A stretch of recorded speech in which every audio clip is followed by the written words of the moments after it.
I mean, what is it? What have you learned about men and male violence and masculinity in all this work that you've done, training in mixed martial arts, jiu-jitsu, etc.? That's a good question. Um, I think that there is a type of man, uh, category of men who can't do what we do. They can't come into the gym and submit. Mm. Can't put themselves in a position where they're going to have to tap over and over again or get hit in the face. And those are the ones who are most likely to lose their temper. Those are the ones who are most likely to be reactive aggressive. Those are the ones who are most likely to be, I think, character disordered. And you can kind of see it when they come into the gym, and you can kind of see that they're not going to last, not because anybody's going to be rough with them, because my gym, everybody's very nice. And, our number one goal is to make it welcoming for everybody that comes in. But I can just see this is a guy whose ego is not going to allow him to deal with that, and that's somebody who um, has other problems, and probably somebody that I would, that's not somebody I'd want dating my daughter. And you can kind of, I guess, the longer I do this, the more I've done it, you can kind of see that coming almost a mile away now when they're coming to the mat, and you just go, and I don't mean that in a condescending way where like, oh, he doesn't do what I do, so he can't last. I don't mean it that way. I just mean there's a certain type of man who can't lose over and over again. And what you have to do to be good at jujitsu or fighting is, like, losing isn't just okay. It's an essential, like necessary, essential part of our process.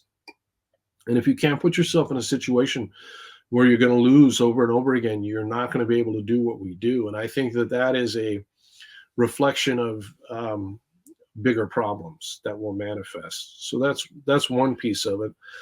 The other piece is so many men, and I think just like women and everybody else, have a lot of issues related to anxiety, social anxiety. A lot of people were bullied.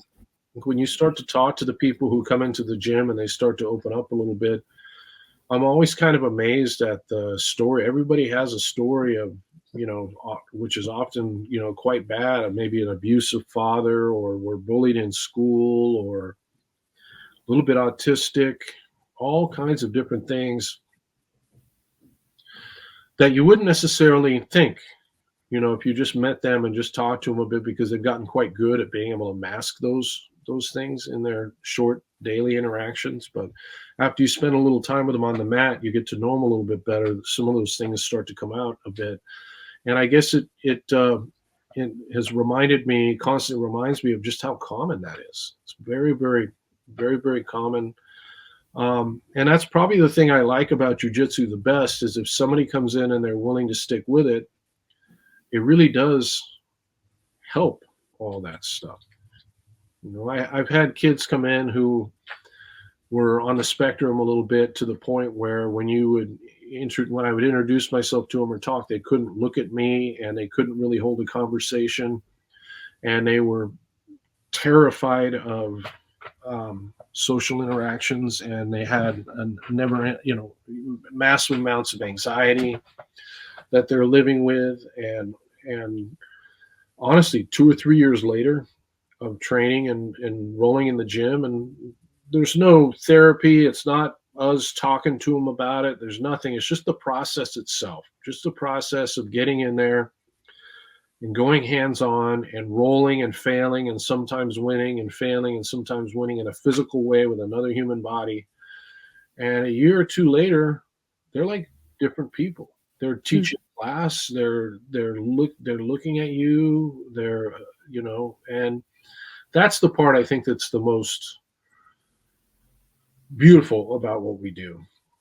But men are just like everybody else. Then they're so